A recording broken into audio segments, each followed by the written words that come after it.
Assalamualaikum warahmatullahi wabarakatuh. Salam sehat untuk kita semua. Semoga kita semua selalu mendapat lindungan Allah Subhanahu wa Ta'ala ya.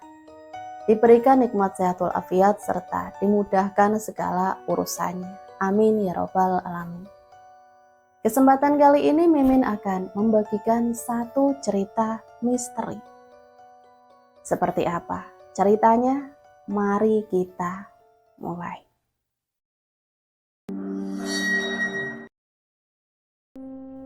Pagi itu hujan turun tipis di kota kecil tempat Pak Damar tinggal. Langit mendung sejak subuh membuat suasana rumahnya terasa lebih sepi dari biasanya. Udara dingin masuk dari celah-celah jendela yang belum sepenuhnya tertutup rapat. Di luar suara kendaraan hampir tak terdengar. Hanya sesekali diselingi suara ayam tetangga yang belum berhenti berkokok. Rumah Pak Damar berada di ujung gang, agak jauh dari jalan utama. Bangunannya sederhana, berdinding bata dengan cat yang mulai pudar. Suara tetes air dari talang bocor menambah kesan suram pagi itu. Rania, istrinya, sudah lebih dulu bangun dan menyiapkan sarapan di dapur. Tapi pagi itu berbeda. Pak Damar terbangun oleh suara notifikasi ponsel yang terus berbunyi tanpa henti. Suaranya seperti menyalak di ruang kamar yang sunyi. Ia mengucek mata, meraih ponsel di atas meja, dan melihat deretan pesan yang belum dibaca. Grup WA guru SMA, tempat ia mengajar, penuh dengan ucapan duka. Ia membaca cepat satu persatu pesan yang masuk. Inna lillahi wa inna ilaihi roji'un. Nara Chandramaya ditemukan meninggal. Turut berduka cita sedalam-dalamnya. Semoga keluarga diberi kekuatan. Barusan baca beritanya, katanya bunuh diri ya.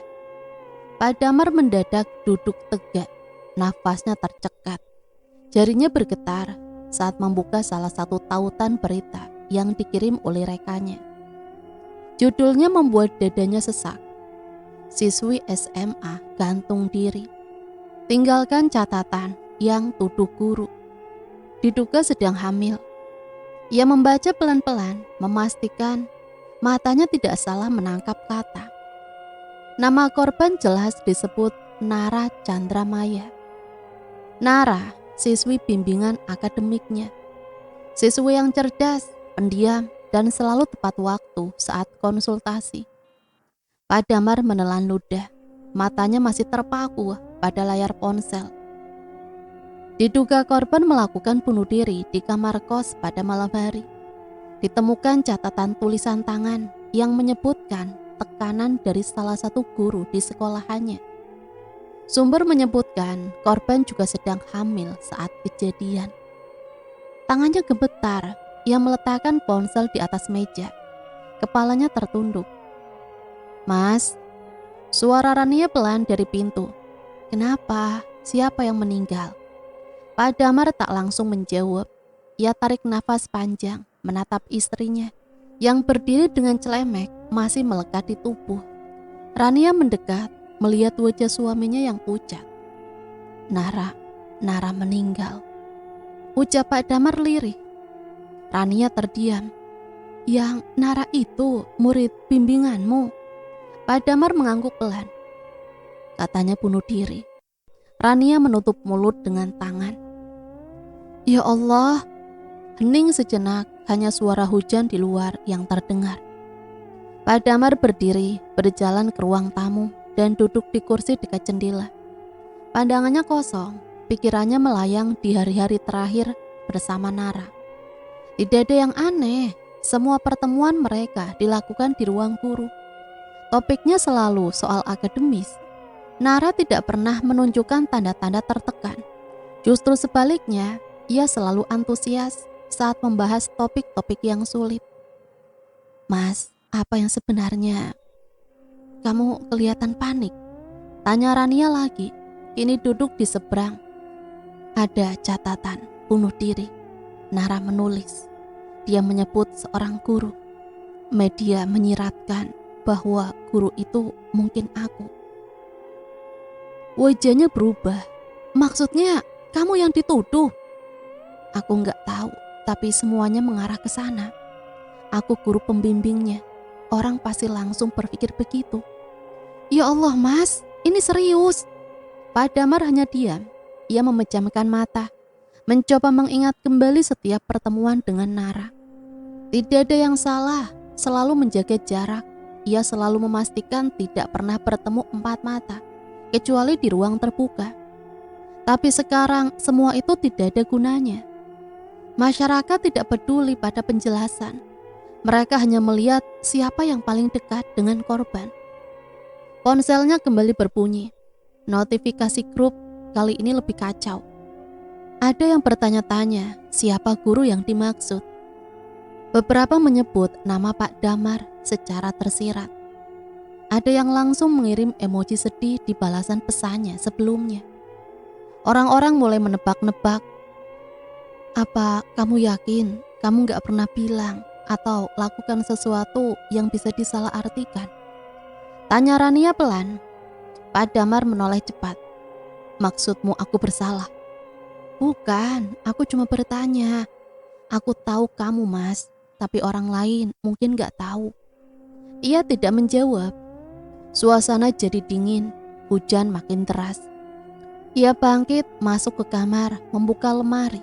Ia mengambil buku catatan dan absensi ada di sana. Tertulis tanggal-tanggal pertemuan, topik yang dibahas, dan tanda tangan Nara. Semuanya rapi, tapi sekarang itu tidak ada gunanya. Orang tidak akan melihat data. Mereka hanya akan melihat nama yang disebut dalam catatan terakhir sebelum kematian. Ia teringat pesan terakhir dari Nara di WA. Pak, saya sudah selesai revisi. Terima kasih atas bimbingannya. Dikirim 3 hari lalu. Tidak ada nada putus asa, tidak ada pertanda akan bunuh diri. Tapi sekarang ia sudah tidak ada dan semua menyalahkan dirinya. Aku harus ke sekolah hari ini. Masih mau masuk.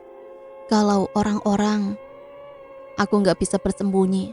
Kalau aku gak datang, mereka makin yakin aku bersalah. Kalau kamu diinterogasi polisi, biarlah, aku akan jelaskan semuanya. Rania memandangi wajah suaminya dengan cemas. Ia tidak tahu harus berkata apa lagi. Setelah sarapan seadanya, Pak Damar mengenakan seragam dan berangkat ke sekolah. Sepanjang perjalanan, jalanan yang masih basah, kabut tipis menggantung di beberapa sudut, membuat pandangan sedikit buram. Saat tiba di gedung sekolah, suasana sudah berubah. Beberapa siswa berkumpul di lapangan, berbisik-bisik. Guru-guru yang biasanya menyapanya hanya memberi anggukan singkat atau bahkan berpaling. Kepala sekolah, Bu Yuni, berdiri di teras, tampak sedang berbicara dengan 2 orang berseragam polisi. Pak Damar langsung mengerti. Ia berjalan pelan ke ruang guru. Beberapa guru yang ada di sana langsung terdiam begitu ia masuk. Ada yang diam-diam melihat ke arah Pak Damar sambil berbicara dengan tangan menutupi mulut. Pak Damar pura-pura tidak melihat. Ia masukkan beberapa map ke dalam tas, lalu berdiri. Saat berjalan keluar ruang guru, Bu Yuni memanggilnya. Pak Damar, sebentar. Ia menghampirinya. 2 polisi yang tadi berdiri di teras, kini berdiri di belakang Bu Yuni. Ini dari Polres. Mereka ingin bicara dengan Bapak secara informal dulu. Bisa? Pak Damar mengangguk pelan. Kami ingin mendengar penjelasan Bapak. Tidak lama, cuma beberapa pertanyaan awal saja. Pak Damar mengangguk lagi. Baik, saya ikut. Suasana sekolah yang biasanya riuh kini terasa hening. Tidak ada suara tawa siswa, tidak ada tegur sapa dari guru. Hanya suara sepatu yang menyentuh lantai pelan tapi jelas. Pikirannya masih tertinggal di wajah Nara yang terpasang di poster perpisahan. Ruang kepala sekolah berada di ujung lorong. Pak Damar masuk bersama 2 polisi. Disambut dingin oleh Bu Yuni yang berdiri di dekat meja. Tidak ada basa-basi. Polisi meminta izin menggunakan ruang rapat kecil di samping kantor. Silakan Pak, kita bicara di dalam saja biar tenang.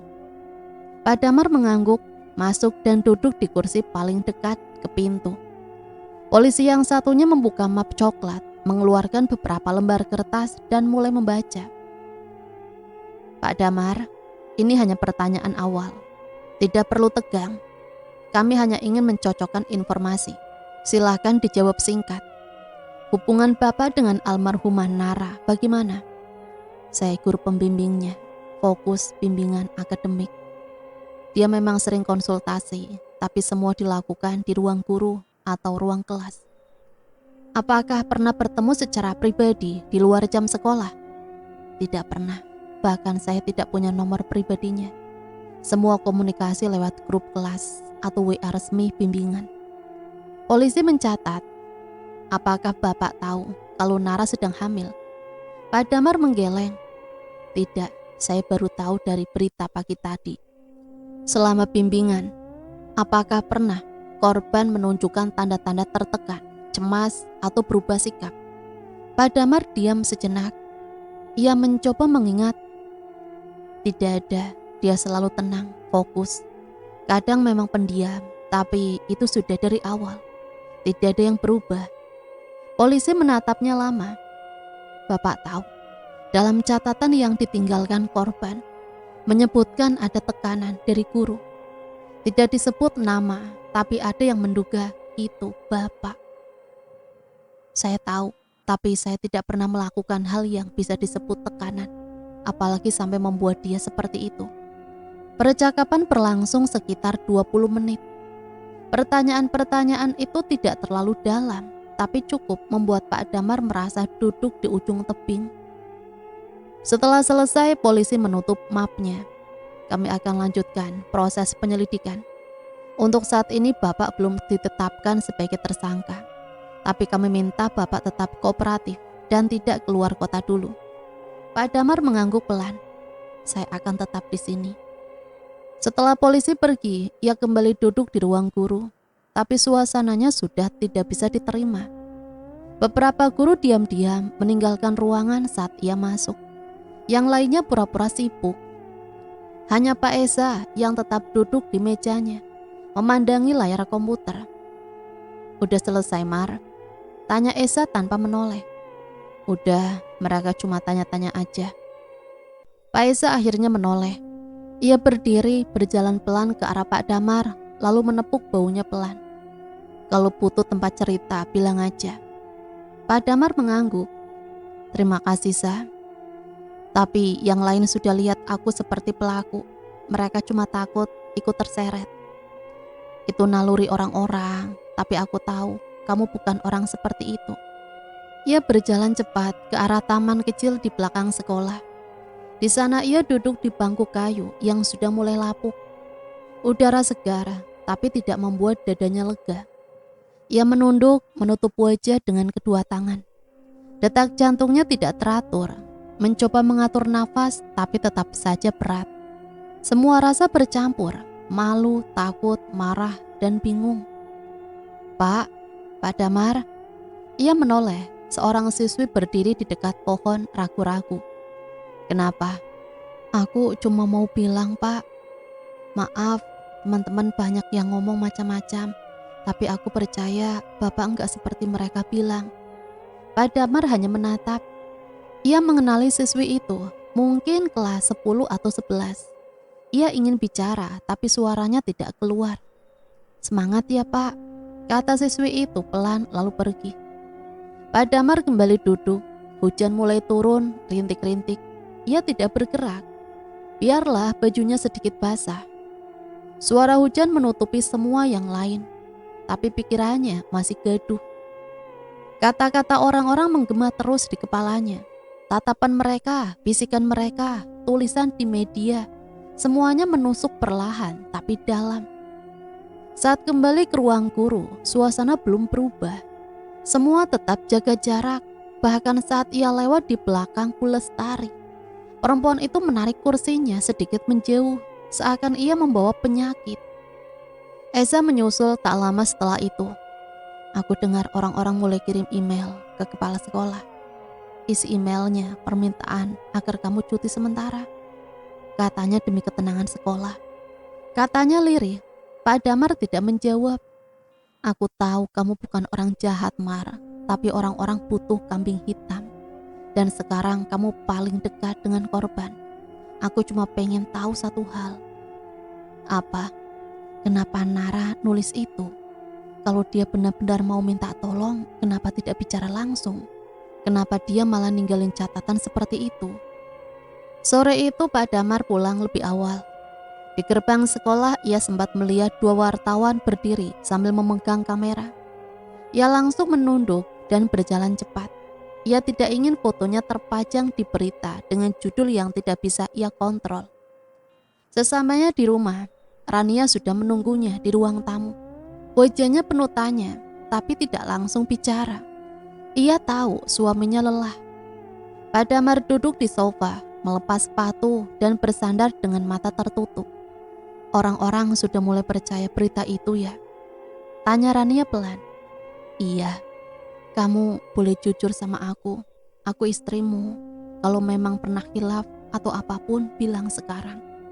Pak Damar menoleh cepat. Aku gak pernah, Rani, sumpah aku gak pernah menyentuh dia. Apalagi sampai kayak di berita itu. Rania menunduk, tidak menjawab. Tapi Pak Damar bisa membaca raut wajahnya. Ketakutan, keraguan, semua terlihat jelas di sana. Sejak berita tentang Nara muncul, sikap Rania berubah pelan-pelan. Ia masih membuatkan teh setiap sore, masih memasak, masih bertanya apakah suaminya lelah. Tapi setiap senyumnya terasa hambar. Tatapannya tak lagi penuh percaya. Ada jeda dalam setiap jawabannya, seolah ia menimbang-nimbang dulu sebelum bicara. Pak Damar tidak menyalahkannya, ia hanya tidak tahu harus menjelaskan dari mana. Malam itu hujan masih turun, lampu ruang tamu menyala redup. Mereka duduk di sofa masing-masing tanpa kata. Televisi menyala, tapi tidak ada yang memperhatikan. Aku mau tidur dulu, kata Rania sambil berdiri pelan. Pak Damar mengangguk, ia tidak menatap langsung. Beberapa menit setelah itu, ia menyusul ke kamar. Rania sudah berbaring. Lampu kamar dimatikan, hanya lampu tidur kecil di sudut ruangan yang menyala. Pak Damar memejamkan mata, tapi pikirannya tidak bisa tenang. Suara-suara di sekolah masih terngiang, tatapan guru-guru, kalimat dari media, nada polisi saat bertanya, semuanya datang bergantian. Ia baru bisa tertidur lewat tengah malam, tapi tidurnya tidak dalam. Ia merasa seperti setengah sadar, kepalanya berat, badannya terasa dingin. Lalu entah pukul berapa, ia terbangun tiba-tiba karena mendengar suara tangisan sangat pelan, seperti berasal dari ruangan sebelah. Tangisan perempuan, hanya lirih, seperti seseorang yang menahan sakit sambil menangis pelan-pelan. Pak Damar membuka mata, duduk perlahan. Ia menoleh ke arah Rania, tapi istrinya tidur dengan tenang. Nafasnya teratur. Tangisan itu masih terdengar. Ia berdiri melangkah pelan keluar kamar. Rumahnya gelap, hanya ada sedikit cahaya dari lampu teras yang masuk lewat ventilasi. Ia berjalan ke ruang tengah. Suara itu terasa semakin dekat, seperti datang dari arah dapur. Nara, suaranya hampir tidak terdengar. Ia tidak yakin kenapa menyebut nama itu. Ia melangkah pelan ke dapur. Tidak ada siapa-siapa, tidak ada suara apa-apa. Tangisan itu hilang seketika. Ia berdiri di tengah dapur, menatap ke segala arah. Jantungnya berdetak cepat, udara terasa dingin, padahal semua jendela sudah tertutup. Ia berbalik hendak kembali ke kamar, saat suara itu muncul lagi. Pak, hanya satu kata, pelan, dekat, sangat dekat. Pak Damar membeku, ia tidak menoleh kemana-mana. Tubuhnya kaku, tapi ia merasa ada sesuatu yang berdiri di belakangnya. Leherku sakit, Pak. Suaranya berat, parau, seperti datang dari seseorang yang berbicara dengan tenggorokan yang rusak. Pak Damar cepat menoleh, tidak ada siapa-siapa. Ia mundur beberapa langkah, jantungnya makin kencang. Ia segera kembali ke kamar dan mengunci pintu. Rania masih tidur, ia duduk di tepi ranjang, menatap lantai. Tangannya gemetar, kepalanya berat. Suara itu jelas bukan mimpi, bukan halusinasi. Ia tidak tidur lagi malam itu. Keesokan harinya Rania heran melihat wajah suaminya yang pucat. Kamu gak tidur semalaman. Pak Damar hanya mengangguk pelan. Mimpi buruk lagi, bukan mimpi. Rania tidak bertanya lagi. Ia melanjutkan menyiapkan sarapan. Tapi tatapannya makin sering mengarah ke suaminya, seolah-olah sedang menunggu penjelasan yang tidak pernah keluar. Hari itu Pak Damar memutuskan tidak masuk sekolah. Ia kirim pesan ke Pak Esa, memberitahu bahwa ia sedang kurang sehat. Sepanjang siang rumah terasa sepi. Rania bekerja dari rumah, duduk di ruang depan dengan laptop. Pak Damar hanya berdiam di kamar. Ia mencoba tidur, tapi suara semalam masih terngiang. Tangisan, bisikan kalimat itu. Leherku sakit. Saat sore menjelang, ia kembali ke ruang tengah. Rumah terlihat seperti biasa, tapi hawa di dalamnya tidak sama. Seolah-olah ada sesuatu yang duduk di salah satu sudut, memperhatikan semua gerakan mereka. Malam kedua kejadian serupa berulang. Pak Damar kembali terbangun karena mendengar suara tangis. Kali ini lebih jelas, ia duduk di ranjang, menatap ke arah pintu kamar. Tidak ada suara dari luar, tapi ia tahu suara itu nyata. Nara. Ia berdiri, membuka pintu kamar perlahan.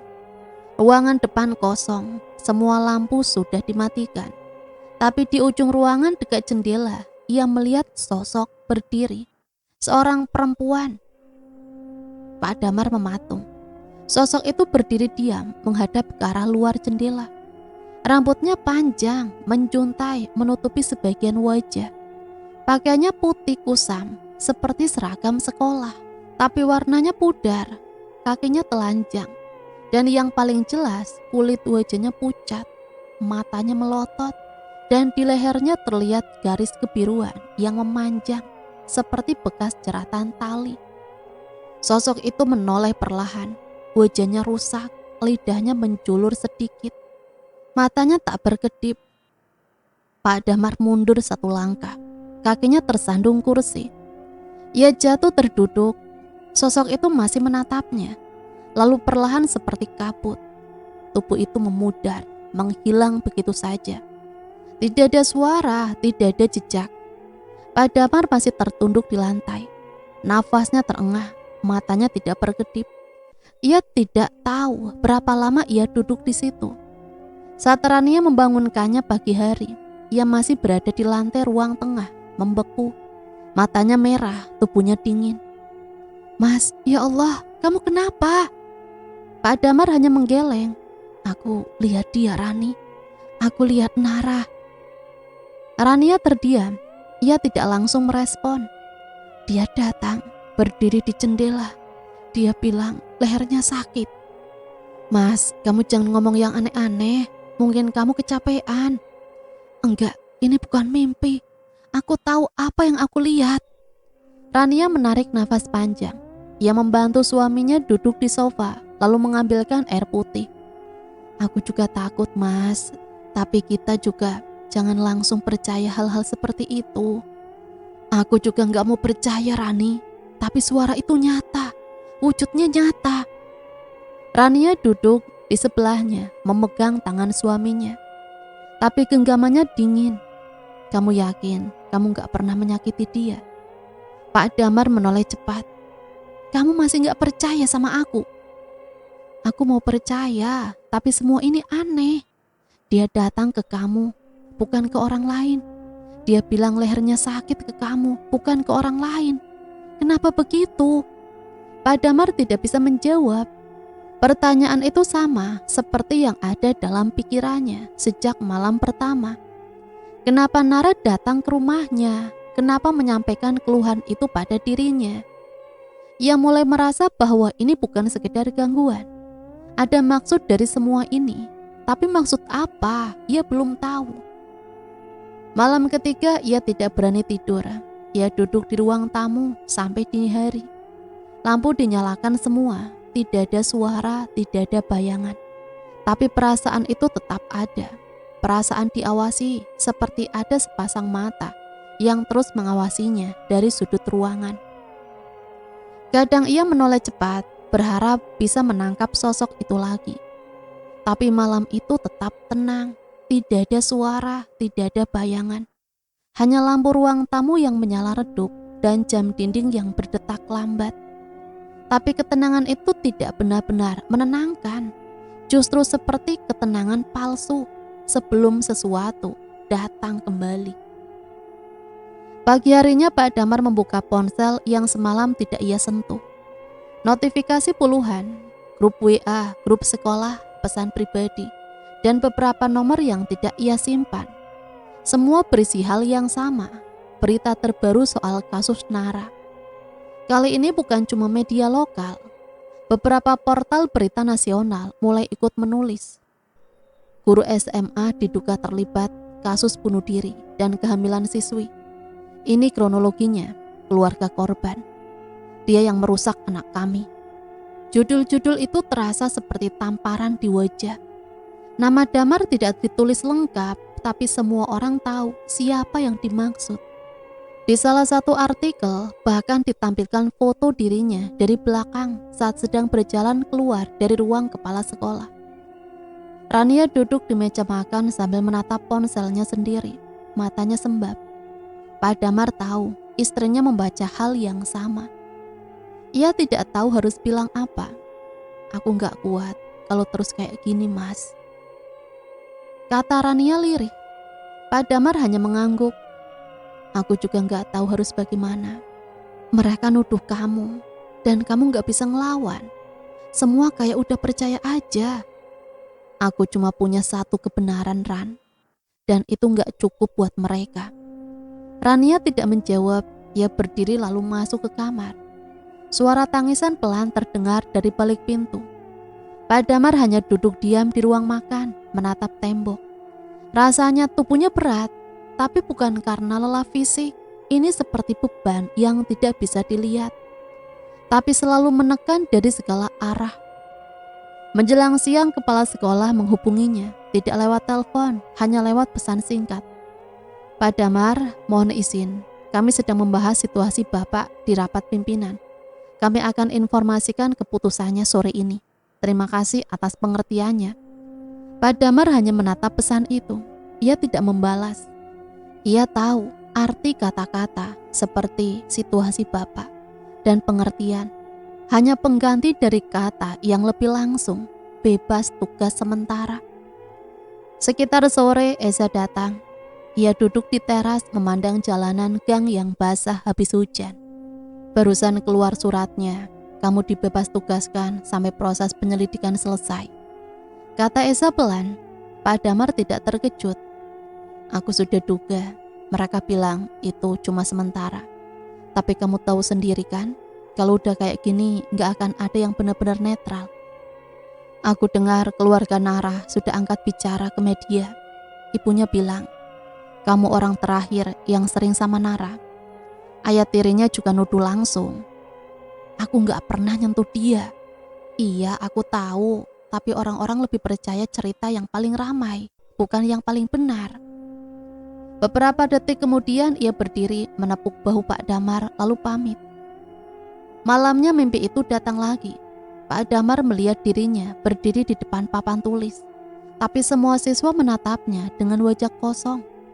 Di baris ketiga, Nara duduk diam mengenakan seragam putih dengan leher tertekuk.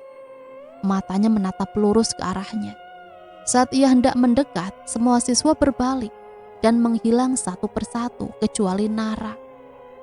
Hari-hari berikutnya tidak lebih baik. Wartawan mulai muncul di depan rumah, meski tidak semua berani mengetuk pintu. Tetangga mulai berbisik-bisik. Rania berhenti belanja di warung ujung gang, takut ditanya macam-macam. Ia mulai menyuruh adik perempuannya untuk belanja dan mengantar makanan. Di dalam rumah suasana tidak tenang. Lampu sering berkedip meski kabel baru diganti. Air di kamar mandi kadang mengalir sendiri.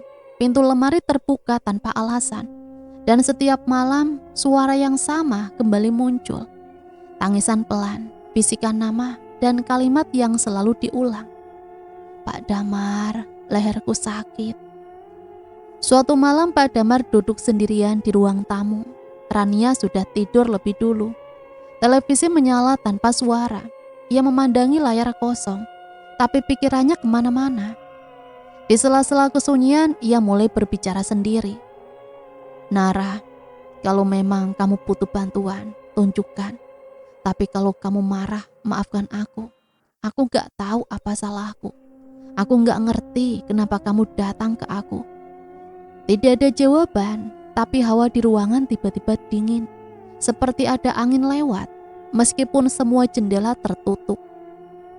Ia berdiri menatap arah lorong yang menuju dapur. Ada bayangan yang lewat cepat, hanya sepersekian detik, tapi cukup untuk membuat jantungnya berdetak lebih cepat. Ia berjalan pelan ke arah dapur. Tidak ada siapa-siapa, tapi aroma aneh tercium. Bukan bau bangkai, bukan bau busuk, tapi bau seperti tanah basah yang baru digali. Ia berdiri di tengah dapur, menatap lantai yang basah karena tetesan dari keran bocor. Saat ia berbalik, cermin kecil di dinding memantulkan sesuatu. Sosok perempuan di belakangnya. Ia berbalik cepat, tidak ada apa-apa, cermin itu kosong. Ia kembali ke ruang tamu dengan langkah goyah. Duduk di sofa, menutup wajah. Pertanyaan di dalam kepalanya terus berputar. Apakah ini kemarahan atau permintaan tolong? Nara tidak banyak bicara, tapi tiap kali muncul, wajahnya penuh tekanan. Sorot matanya bukan marah, lebih ke arah menuntut. Seperti sedang menanti sesuatu dari Pak Damar, tapi tidak bisa menyampaikannya secara langsung. Rania mulai sering menangis diam-diam. Setiap malam ia memeluk bantal dan membalikkan badan agar tidak terlihat. Tapi Pak Damar tahu, ia tahu suara isakan meski pelan. Ia juga tahu kepercayaan Rania padanya mulai retak. Suatu malam Rania berkata dengan suara pelan, "Kalau kamu pernah melakukan sesuatu, tolong bilang ke aku sekarang. Jangan nanti aku tahu dari orang lain." Pak Damar menatap langit-langit kamar. "Aku gak pernah, aku janji. Tapi kalau kamu gak percaya, aku gak bisa maksa." Rania tidak menjawab, dan malam itu mimpi yang sama kembali datang. Nara berdiri di sudut kelas, menatap lurus, tidak bergerak, tidak berkedip. Suara bisikan kembali terdengar, tapi kali ini ada tambahan. "Leherku sakit, tolong aku, Pak." Pak Damar terbangun dengan tubuh menggigil, keringat dingin membasahi seluruh punggungnya. Keesokan harinya, Rania menyiapkan teh lalu duduk di seberangnya tanpa berkata apa-apa. Mata mereka tidak pernah benar-benar bertemu. Semuanya diam, hanya suara sendok yang membentur gelas yang terdengar. Sekitar pukul 11 siang, suara ketukan terdengar di pintu depan. Rania berjalan ke pintu dan membukanya pelan. Pak Damar melihat dari kejauhan, lalu berdiri saat melihat siapa yang datang. Di luar berdiri 5 orang, seorang perempuan parubaya, seorang pria dengan tubuh kekar, 2 laki-laki muda dan 1 orang tua yang mengenakan peci hitam dan sarung. Wajah mereka tidak ramah. Perempuan itu langsung bicara, suaranya dingin dan penuh tekanan. "Saya Kalila, Ibu Nara." Pak Damar mengangguk pelan. "Silakan masuk, Bu." Mereka masuk dan duduk di ruang tamu. Rania berdiri di samping suaminya. Wajahnya terlihat tegang. Tak seorang pun dari tamu itu yang menyentuh teh yang disediakan. Kalila membuka tas kecil, mengeluarkan selembar foto Nara. Ia letakkan di atas meja.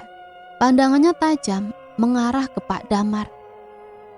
"Anak saya sudah tidak ada, tapi sebelum dia pergi, dia meninggalkan nama Anda." Pak Damar hanya diam. Dan sekarang semua orang tahu, semua orang bicara, tapi tidak ada satupun yang bisa memberikan kejelasan.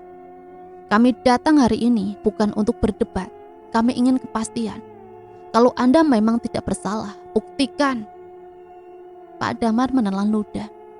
"Saya sudah bilang ke polisi, saya tidak tahu." "Bukan ke polisi." potong pria bertubuh kekar yang belakangan diketahui bernama Sanjaya, ayah tiri Nara.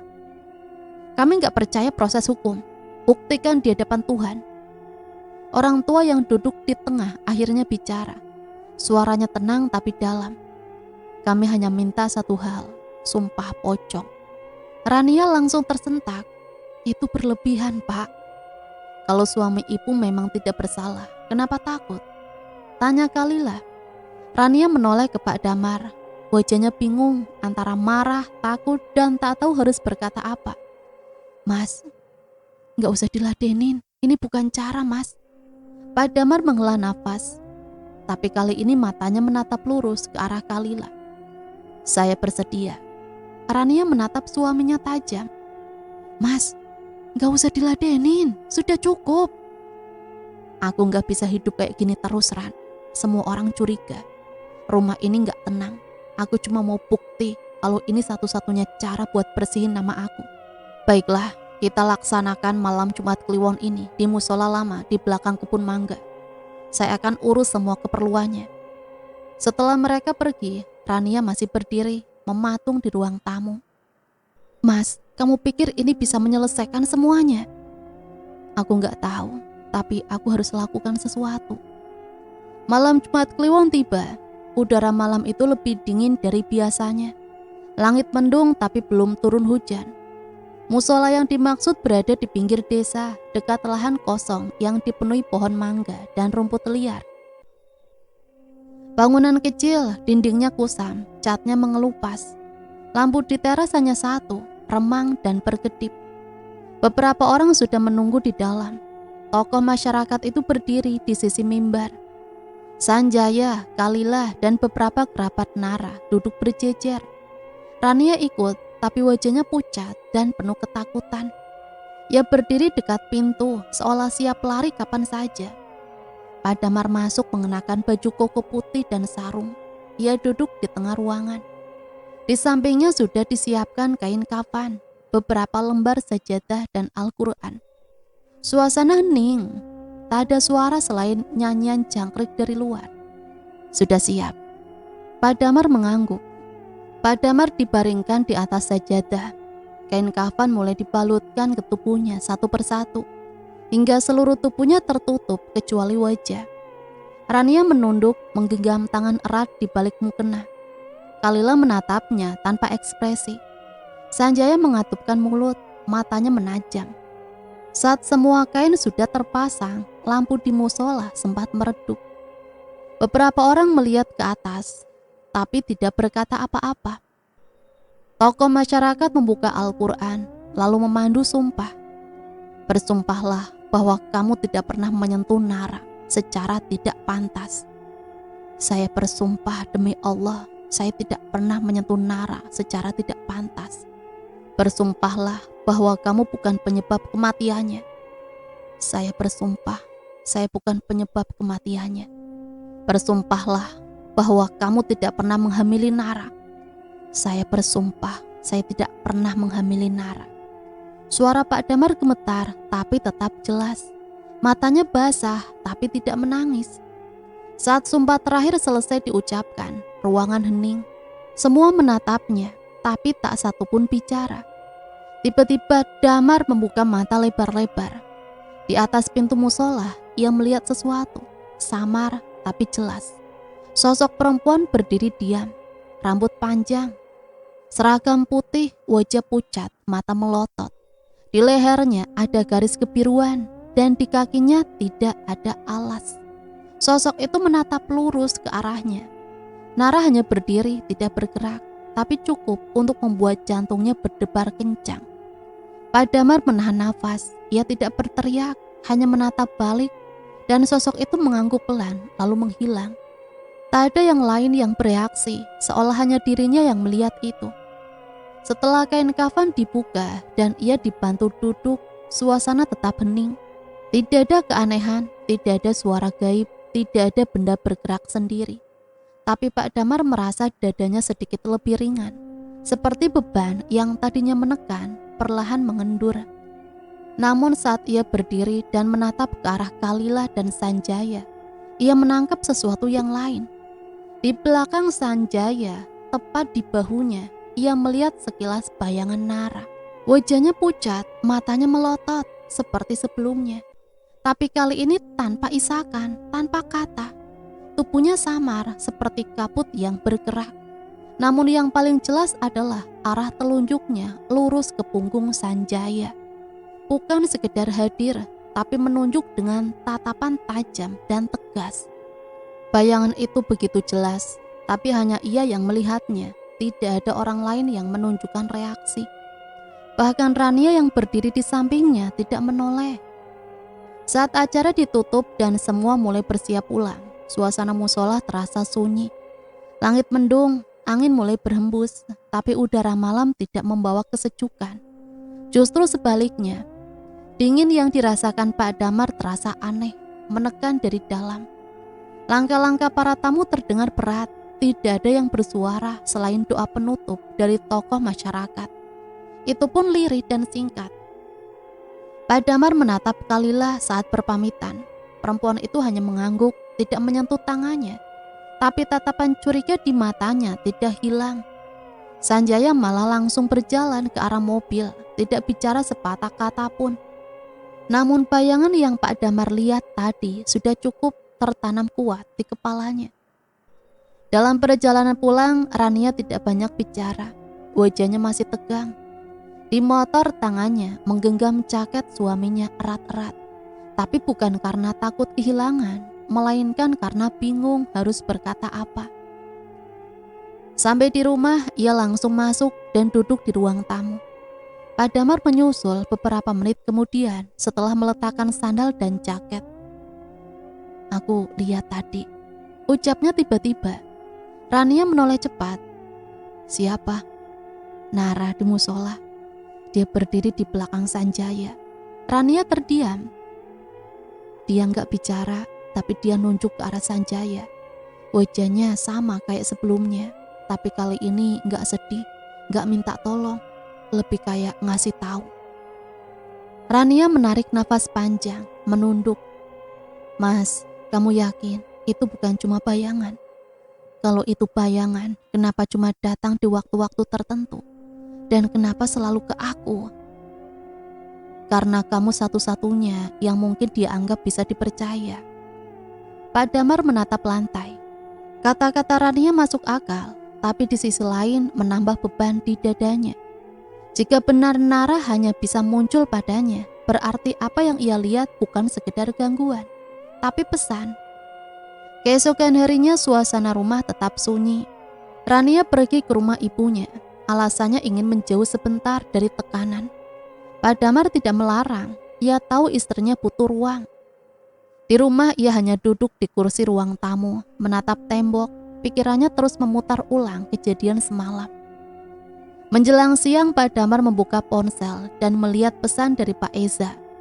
Isinya singkat, "Damar, ada yang aneh dengan Sanjaya. Tadi pagi datang ke sekolah, gugup kayak orang panik." Pak Damar hanya menatap pesan itu lama, tidak membalas. Tapi pikirannya langsung mengaitkan dengan bayangan semalam. Ada yang mulai mengganggu pikirannya. Selama ini ia sibuk bertahan dari tuduhan, sibuk melawan rasa takut dari penampakan arwahnya. Tapi sekarang pikirannya mulai bergerak ke arah yang lain. Mungkinkah ini bukan tentang aku? Mungkinkah aku hanya penonton? Malam itu mimpi kembali datang. Kali ini berbeda. Pak Damar berada di ruang gelap. Ia melihat Nara duduk di lantai memeluk lutut. Wajahnya ditundukkan, tapi tubuhnya berguncang. Seperti sedang menangis, tapi tanpa suara. Pak Damar hendak mendekat, tapi kakinya terasa berat, seolah lantai lengket. Ia hanya bisa berdiri di tempat. Lalu dari belakang Nara muncul bayangan lain. Besar, tinggi, gelap, sosok pria. Tapi wajahnya kabur, hanya samar. Nara mendongak pelan, matanya penuh air, lalu menoleh ke arah Pak Damar. Ia membuka mulut dan dengan suara sangat lirih berkata, "Dia bukan kamu." Pak Damar terbangun dengan tubuh lemas, nafasnya berat. Keringat dingin membasahi kening. Ia duduk lama di tepi ranjang. Perlahan potongan-potongan peristiwa mulai menyambung. Ia teringat betapa Sanjaya selalu terlihat gelisah. Ia juga teringat ekspresi Nara setiap kali berbicara tentang keluarganya, terutama saat ia menyebut ayah tirinya. Hari-hari setelah Sumpah Pocong tidak membawa kelegaan. Keluarga Nara tidak menarik tuduhan. Mereka tetap diam di media, tapi tidak berhenti menyebar cerita. Namun anehnya arwah Nara tidak muncul lagi dengan teriakan. Tidak lagi berkata, leherku sakit. Tidak menangis, tapi kehadirannya tetap terasa. Sore itu Pak Damar duduk di teras. Pak Esa datang. Aku baru dari rumah Kalila. Pak Damar menoleh. Ngapain? Ada rapat warga kecil soal keamanan lingkungan. Sanjaya datang, tapi anehnya dia nggak ngomong banyak, cuma duduk, gelisah, terus pulang duluan. Pak Damar diam. Aku tahu kamu nggak suka gosip. Tapi aku juga tahu kamu orangnya nggak gampang percaya hal-hal mistis. Jadi aku cuma mau bilang kalau semua ini ada pola. Dan aku rasa kamu udah lihat polanya. Pak Damar menatap Esa lama. Aku rasa aku bukan yang dikejar. Pak Esa tidak menjawab, hanya menatap langit yang mulai mendung. Malamnya Pak Damar kembali bermimpi. Malamnya ia mendengar bisikan. Tapi bukan bisikan seperti biasanya. Bukan lagi tentang lehernya yang sakit, bukan lagi tentang dia yang minta tolong, tapi nama, sebuah arah. Pagi harinya Pak Damar duduk di meja makan, menatap teh yang sudah dingin. Rania pulang dari rumah ibunya pagi itu dan langsung memperhatikan wajah suaminya yang semakin terlihat letih. Kamu mimpi lagi? Bukan mimpi. Apa maksudnya? Aku dengar suara Nara, dia nyebut satu nama. Sanjaya.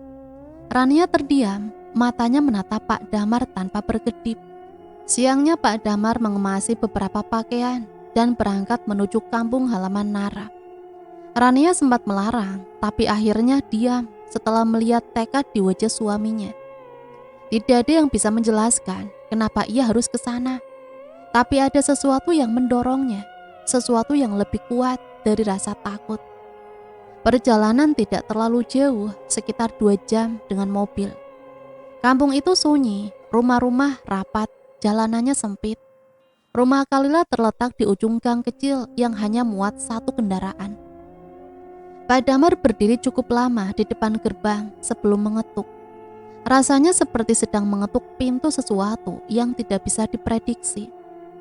Beberapa menit kemudian Kalila membukakan pintu. Wajahnya masih penuh duka, rambutnya digelung seadanya, matanya merah dan dalam. Ia menatap Pak Damar dengan pandangan datar.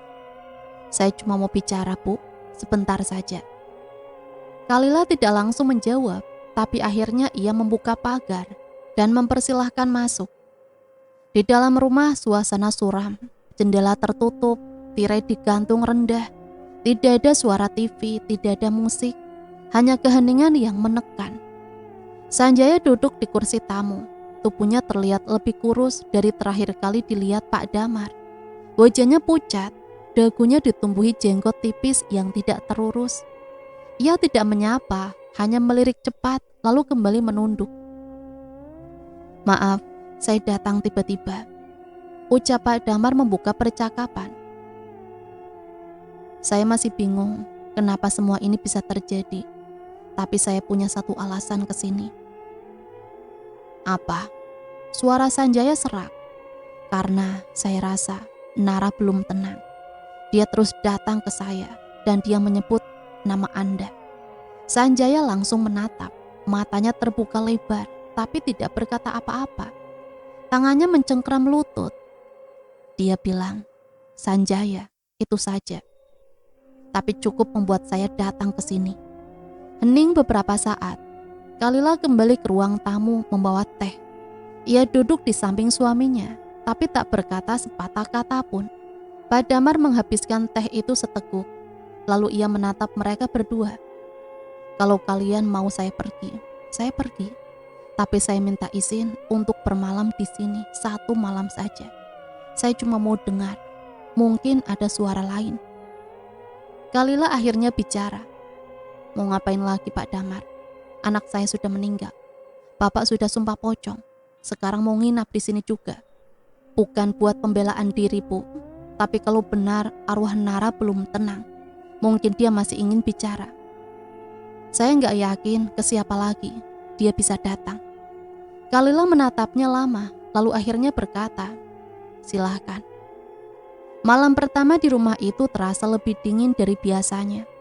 Pak Damar diberikan kamar kosong di dekat ruang keluarga. Sekitar pukul 1 malam, suara itu mulai terdengar. Tangisan pelan menyayat, seperti seseorang menahan sakit yang lama. Tapi arah suaranya tidak datang dari luar, bukan juga dari ruang tengah. Suaranya berasal dari dalam rumah, dari kamar sebelah. Pak Damar bangkit membuka pintu pelan. Lorong sempit itu gelap, hanya diterangi cahaya samar dari ruang tamu. Tapi tangisan itu semakin jelas. Ia mendekat ke arah sumber suara kamar Sanjaya. Pintu kamar tertutup, tapi suara itu tembus. Nara, bisiknya. Ia berdiri di depan pintu. Lalu suara tangisan itu berhenti diganti bisikan. Dia di dalam. Pak Damar memejamkan mata. Suara itu bukan dari luar, bukan dari belakang pintu, tapi dari sisi kanan, seperti tepat di telinganya. Saat ia membuka mata, tidak ada siapa-siapa, tapi bau aneh mulai tercium. Bukan wangi bunga, bukan bau tanah, tapi seperti bau sesuatu yang lama terkubur, lembab bercampur udara malam. Ia mundur perlahan dan kembali ke kamar. Tapi malam itu matanya tidak bisa terpejam. Hawa dingin menempel di kulit sampai pagi. Pagi harinya suasana di meja makan terasa aneh. Kalila tidak banyak bicara. Sanjaya hanya minum seteguk kopi lalu kembali ke kamar. Pandangannya kosong. Pak Damar memperhatikan gelagatnya. Wajah Sanjaya pucat. Di leher bajunya terlihat sedikit keringat, padahal udara masih dingin.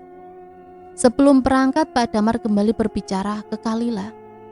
Bu, saya dengar suara Nara semalam. Kalila hanya menatapnya, tidak kaget, tidak menyangkal. Dia menangis, terus bilang, dia di dalam. Kalila akhirnya membuka suara. Saya juga sering dengar, tapi saya pikir itu cuma rasa kehilangan, Pak. Pak Damar menggeleng, mungkin bukan sekedar kehilangan.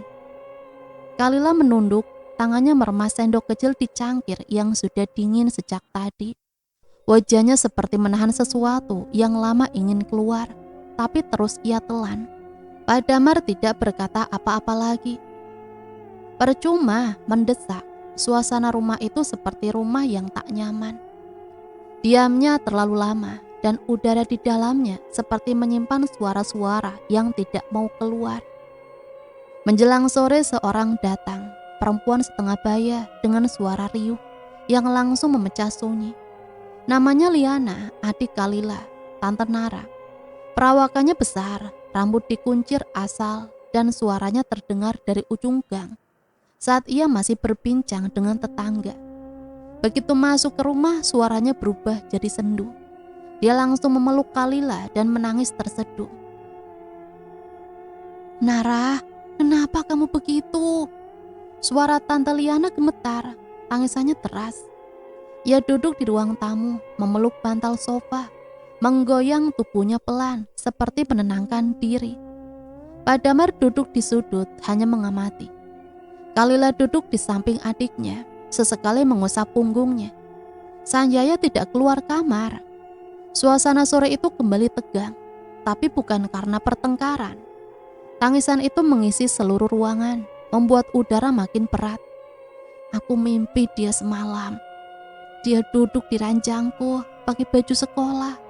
Tapi wajahnya, ya Allah, wajahnya kayak orang kesakitan. Kalila menunduk, tidak membantah, tidak menghibur. Aku peluk dia, tapi dia dingin. Dia bilang, aku takut tante, aku takut. Lalu tanpa peringatan, suara Tante Liana berubah. Bukan karena batuk atau tercekat, tapi berubah perlahan, tapi nyata. Nadanya jadi berat, dingin, dan dalam seperti suara perempuan dewasa yang menahan marah tapi juga membawa luka yang dalam. Aku takut tante, karena dia datang tiap malam, masuk ke kamarku, sentuh tubuhku. Sejak aku SMP, semua yang ada di ruangan menoleh. Pak Damar berdiri setengah badan. Kalila membeku, wajahnya langsung pucat. Tangannya yang tadi mengusap punggung adiknya kini berhenti total. Tante Liana masih duduk, tapi posisi tubuhnya berubah lebih tegak. Wajahnya tidak lagi menangis. Mata terbuka lebar, menatap lurus ke depan. Tapi jelas itu bukan cara Tante Liana biasa bicara. Dia bilang, jangan cerita ke siapa-siapa. Kalau aku berani cerita, dia bakal bilang ke semua orang. Kalau aku hamil karena guru, kalau aku lawan, dia bakal hancurkan hidup orang lain. Pak Damar tidak bergerak, tubuhnya tegang, tapi tidak berani mendekat. Kalila membuka mulut, tapi tidak ada suara yang keluar. Hanya air mata yang mulai turun pelan-pelan dari sudut matanya. Aku kabur dari rumah bukan buat sekolah. Aku cari tempat yang aman. Tapi dia tetap datang. Dia bilang, kalau kamu nolak, aku bakal bilang kamu tidur sama guru kamu. Aku bakal bilang kamu yang gatal. Aku bakal buat dia dihancurkan. Suara itu masih keluar dari mulut Tante Liana, tapi gerak tubuhnya kaku, tidak seperti orang sadar. Aku tulis nama Pak Damar di catatan itu, bukan karena dia pelakunya, tapi karena aku tahu, cuma dia yang bisa lihat aku, cuma dia yang bisa bantu aku. Aku butuh saksi, aku butuh yang lihat. Bagaimana orang yang aku takuti dihukum? Tiba-tiba tubuh Liana gemetar hebat, matanya menutup dan ia ambruk ke sandaran sofa.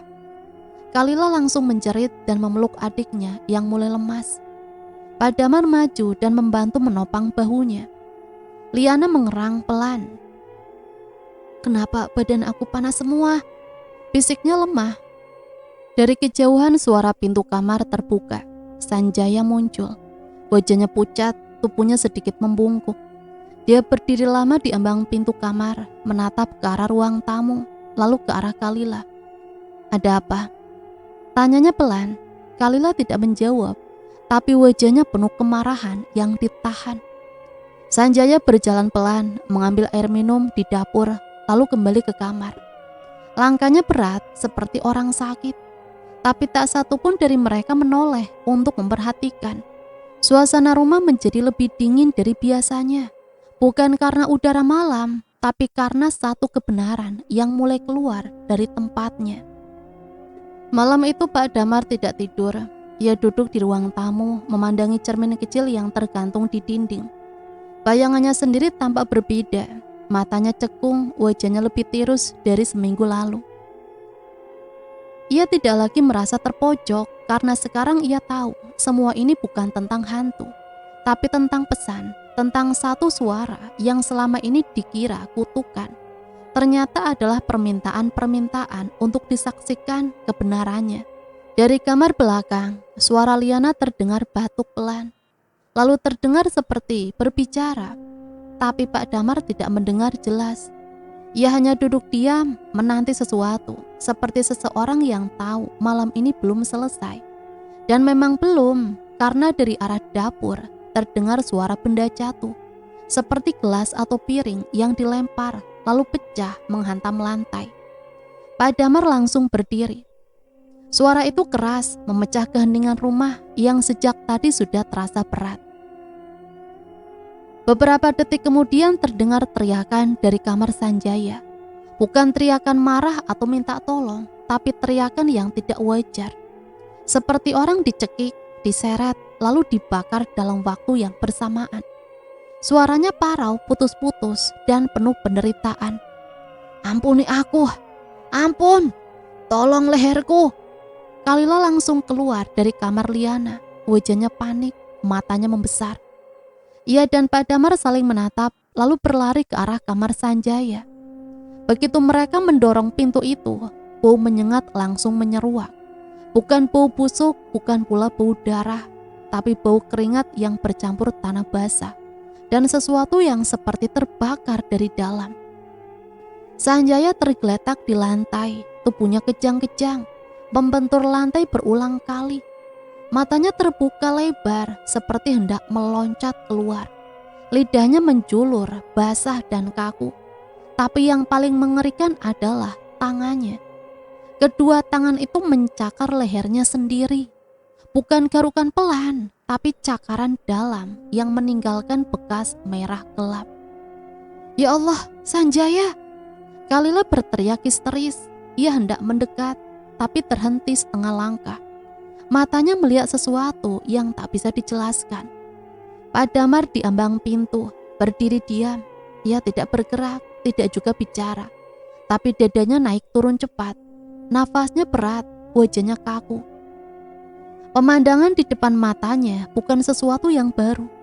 Semua itu, mata melotot, lidah menjulur, leher tercakar, sudah pernah ia lihat dalam mimpi, dalam bayangan, dalam wujud arwah yang selama ini mengganggunya. Tapi malam ini bukan gangguan, ini kenyataan. Sanjaya masih mengerang, suaranya makin lemah, tapi tangannya masih terus mencakar. Darah mulai keluar dari lehernya.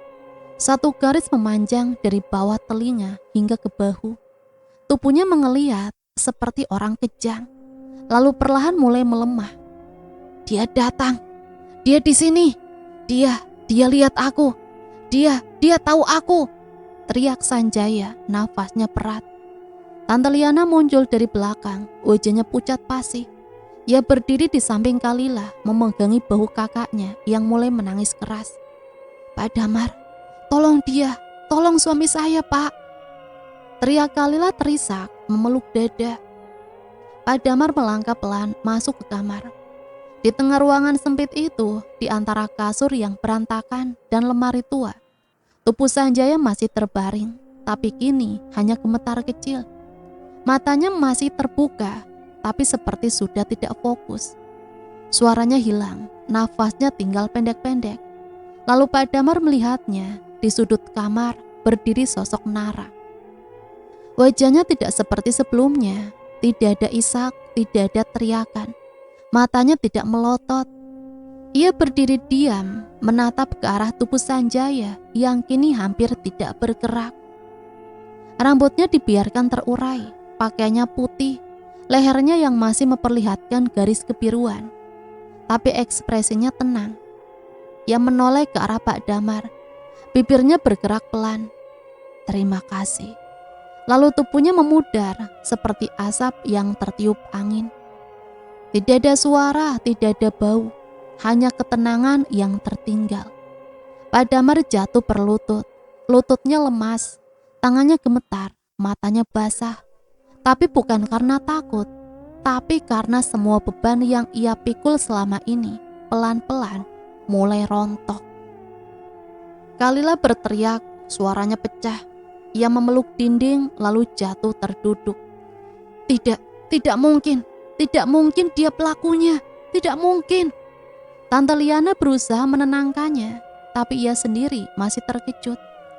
Ia melihat semuanya tadi, ia melihat bagaimana tubuh suaminya, kakaknya mencakar lehernya sendiri seperti kesurupan. Semua sudah selesai. Pak Damar berjalan pulang ke rumah, dilalui dengan motor pelan, jalanan lenggang, udara pagi terasa lembab. Sepanjang jalan Pak Damar tidak menoleh kemana-mana, tidak juga menoleh ke belakang. Ia tahu tidak ada yang mengikutinya lagi. Sesampainya ia di rumah, Rania membuka pintu. Wajahnya cemas, tapi tidak langsung bertanya. Pak Damar hanya masuk, duduk di kursi, dan menatap istrinya lama. Sudah selesai. Mereka tidak bicara lagi, tidak membahas apa-apa. Hanya duduk bersama dalam ruangan yang hening tapi ringan.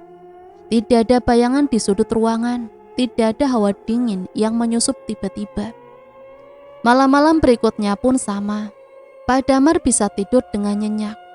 Rania mulai bicara lagi, tidak banyak tapi cukup untuk menunjukkan bahwa ia percaya atau setidaknya mulai percaya. Media sudah berhenti menulis tentang dirinya.